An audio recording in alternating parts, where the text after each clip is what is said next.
असेतु सिन्धुपर्यन्ताय यस्य भारतभूमिका पितृभु पुण्यभूमिश्चैव स वै हिंदूरिति स्मृतः।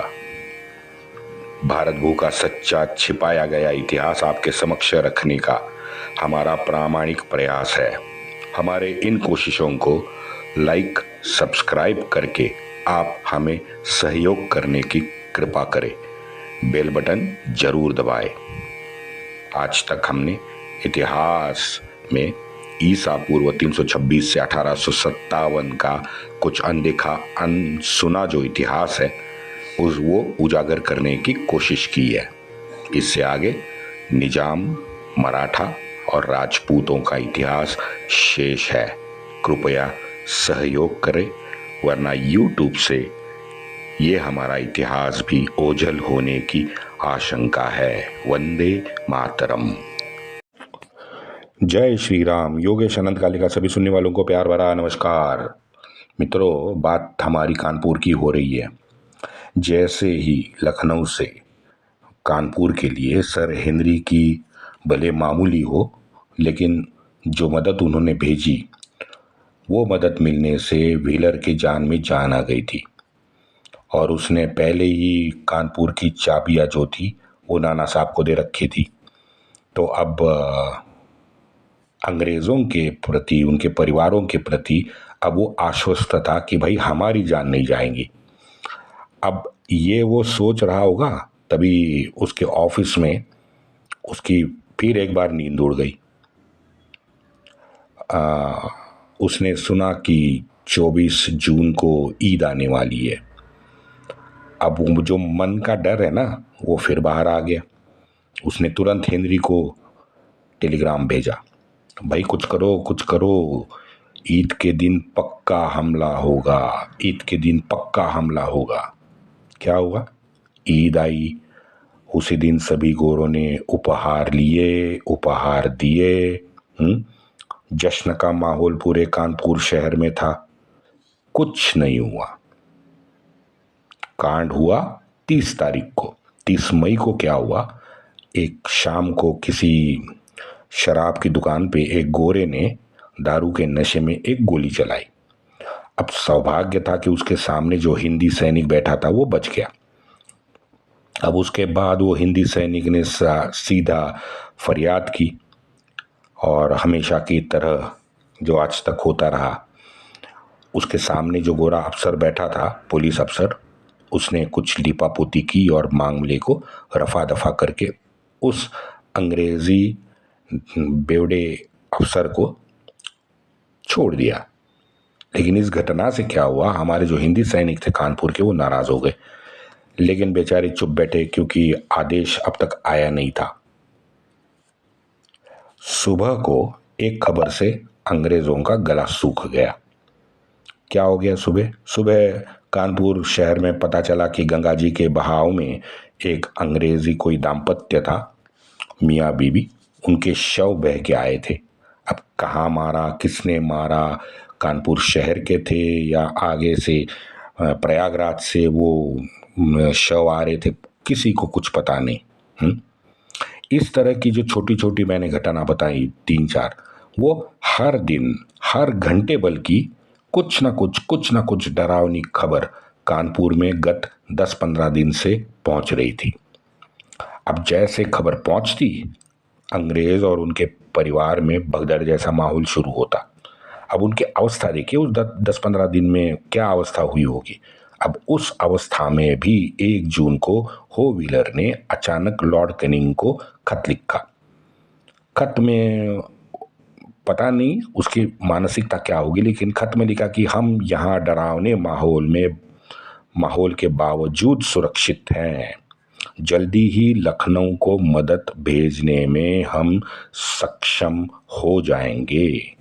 अब देखिए, अब होविलर को खुद पता नहीं था कि भाई हमारी योजना, मेरी योजना कानपुर के लिए क्या है। मेरे पास कितनी जानकारी है। अब उत्तर भारत में ये जो 10-15 दिन है, उसमें एग्जैक्टली क्या चल रहा था, ये ज्ञान उसको था या नहीं था। 25 मई से 1 जून तक की जितनी भी खबरें हैं वो उसके पास शायद नहीं थी, और नहीं थी तो क्यों नहीं थी। अपनी सुरक्षा को लेकर वो लेटर से तो लगता है आश्वस्त था, लेकिन उसका डर देखो, वो शायद आश्वस्त नहीं था, पता नहीं है हमको। हाँ।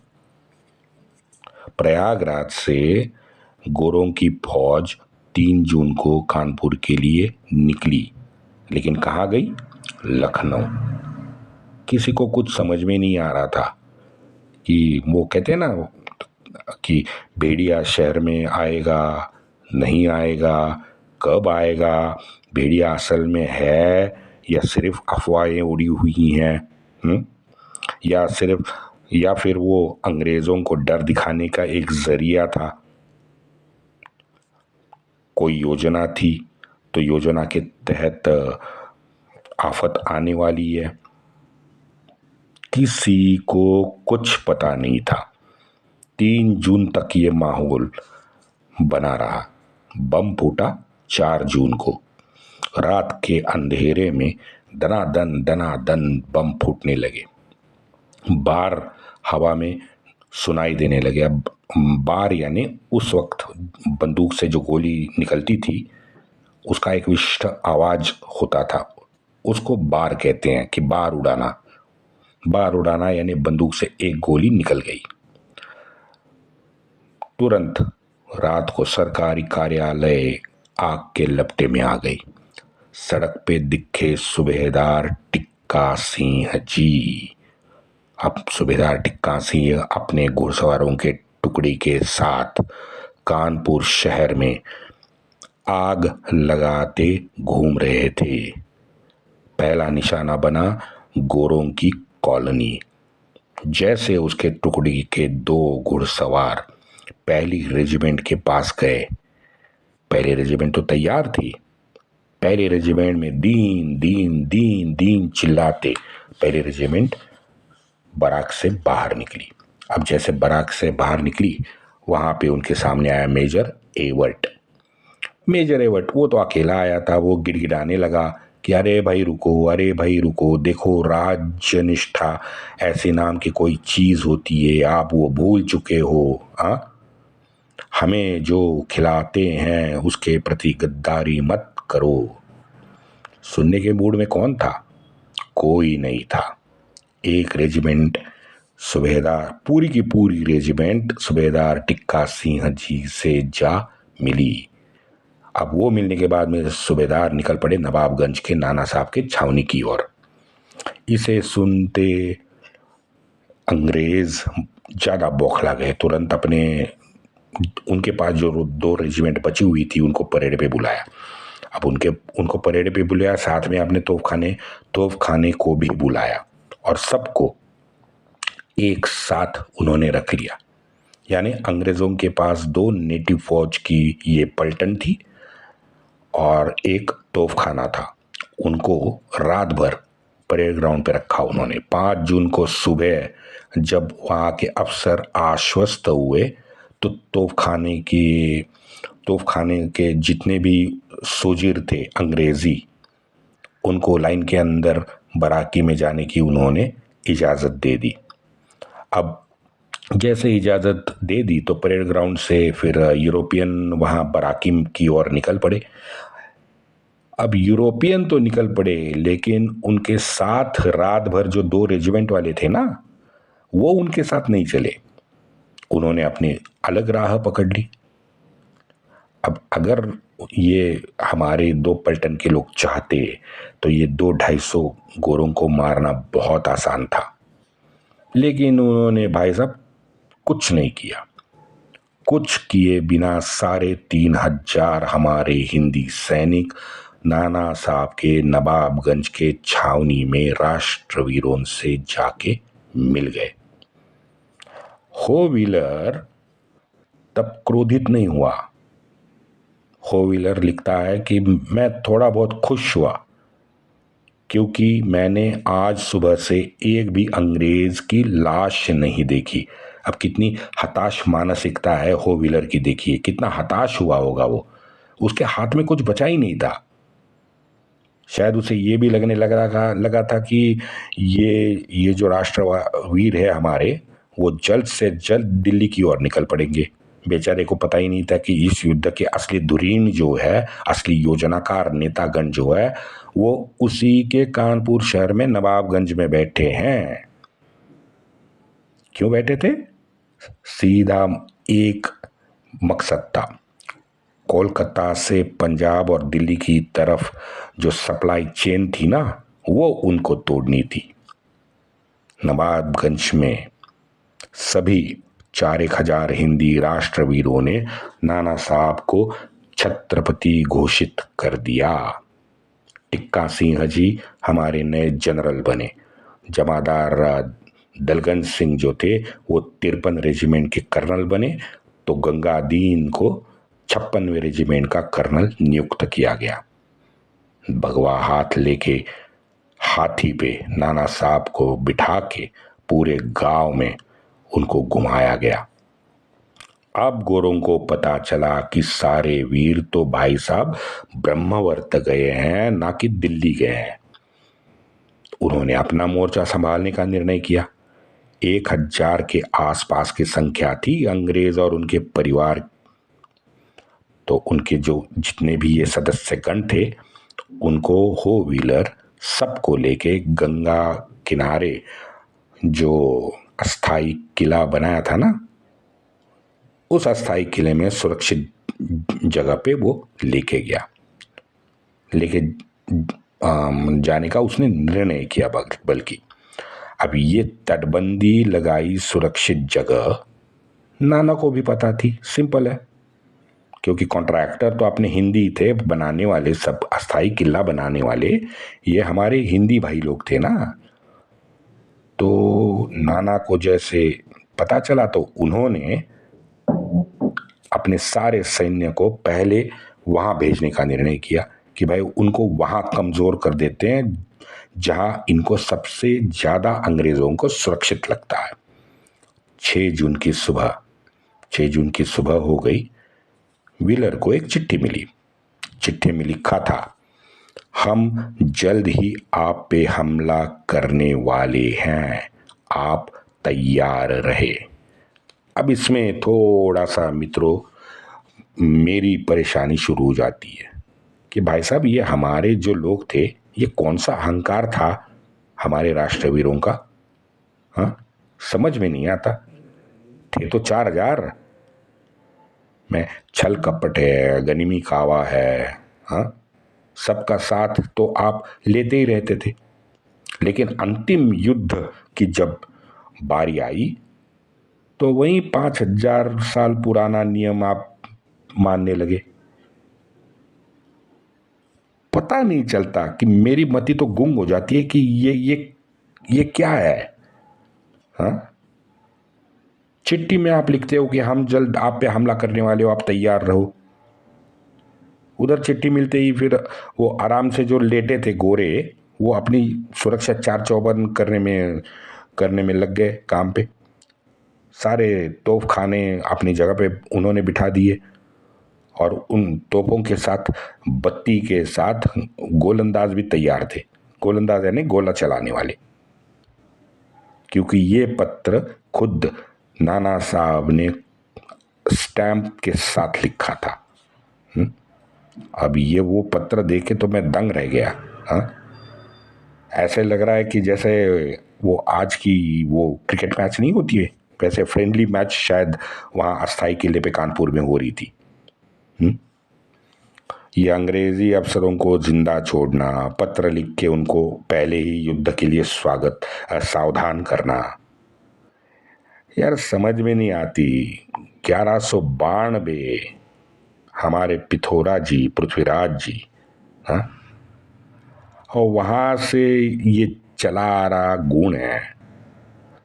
वीरता और औदार्य का प्रतीक बनना हमारा लक्ष्य है, जीवन का लक्ष्य ये गुण है।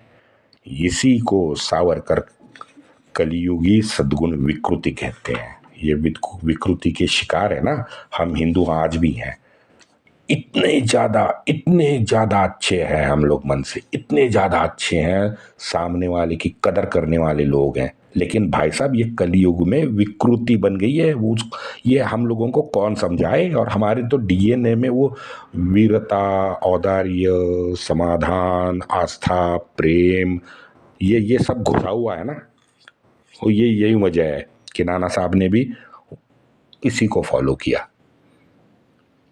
इधर सारे में ये तो अस्थाई किला गंगा किनारे चल रहा था, इधर गांव में सारे मुसलमान गोरे के पीछे पड़ गए। पूरी की पूरी गांव में दंगल सदृश परिस्थिति हो गई थी। सब रोड पे भाग रहे थे, यूरोपियंस को ढूंढ रहे थे। कचहरी हो, कोर्ट हो, यूरोपियन कॉलोनी हो, सभी धू कर 6 तारीख को जलने लगी थी। जनरल टिक्का सिंह जी ने अपनी फौजें जो थी वो तोपों के साथ तटबंदी अस्थाई किले की तरफ भेज दी। अब दोपहर को 12 बजे तक जो यूरोपियन गंगा किनारे जो अस्थाई किला था वहां तक नहीं पहुंचे, उन सबको कानपुर के भीड़ ने मार डाला। शाम को गंगा किनारा जो था अस्थाई किला, वो तोपों की गड़गड़ाहट से गूंज उठ रहा था। दोनों तरफ से जबरदस्त तोप के गोले चल रहे थे, अंदर और बाहर दोनों तरफ युद्ध सामग्री विपुल थी, कोई कमी नहीं थी। दोनों के पास जबरदस्त गोला बारूद था। तारीख थी 7 जून। 7 जून को जनरल टिक्का सिंह की जो तोपें थी वो रुकने का अब नाम नहीं ले रही थी। लगातार तीसरे दिन शुद्ध पानी की किल्लत अस्थाई किले के अंदर ज्यादा उग्र हो गई, क्योंकि अंदर मात्र एक कुआं था और जनरल टिक्का सिंह की जो तोपखाना था, उन्होंने उसी कुएं को 7 तारीख को निशाना बनाने शुरू कर दिया। अब अंदर लड़ रहा कैप्टन थॉमसन एक था, थॉमसन जो जीवित रहा बाद में। उसने लिखा है कि आर्मस्ट्रॉन्ग जख्मी वही पड़ा था। लेफ्टिनेंट पॉल आर्मस्ट्रॉन्ग को लाने दौड़ पड़ा, लेकिन एक जो गोली थी वो हमारे राष्ट्रवीरों की गोली वो पॉल के जांघे में घुस गई, तो वो बाजू में बेहोश गिर पड़ा। ये जब मैंने देखा तो समय रहते मैंने पॉल को जाके उठाया और पकड़ के मात्र 8-10 कदम मैं चला शायद होऊंगा तो मेरे कंधे पे एक गोली मेरा कंधा चीर के निकली। मैं भी पॉल के साथ गिर पड़ा। अब ये हम दोनों जैसे गिर पड़े तो हमें देख के गिलबर्ट भागते भागते हमारे पास आने लगा, लेकिन दुर्भाग्य था कि गिलबर्ट को मात्र एक गोली ने अपना शिकार किया और वो वहीं गिर पड़ा। और ये सब जो है हिसाब ये मात्र 1 घंटे का थॉमस देता है कि जो थॉमस ने भोगा है। वहां अंदर हो व्हीलर का लड़का एक जो जख्मी हुआ था वो बेड पे पड़ा हुआ था, उसका उपचार चल रहा था। उसका उपचार कर रहे थे उसकी 2 बहनें और उसकी माँ, ये दोनों उसके बेड के आसपास उसका उपचार कर रहे थे। लेकिन एक तोप का गोला आया 7 तारीख को और सभी जख्मी जो वार्ड बनाया था ना, वो सभी के चीथड़े उड़ गए। मैजिस्ट्रेट हिल्स्टन की बीवी का 2 दिन पहले गर्भपात हुआ था, तो वो उसे देखने अंदर आ गया था। उस मैजिस्ट्रेट को भी तोप के गोले ने छिन्न विछिन्न कर डाला। 2 दिन बाद 9 तारीख को उसकी ये जो विधवा पत्नी थी वो भी गोले का शिकार हो गई। आप सोच सकते हैं कितना भयंकर मंजर हुआ होगा अंदर। वंदे मातरम।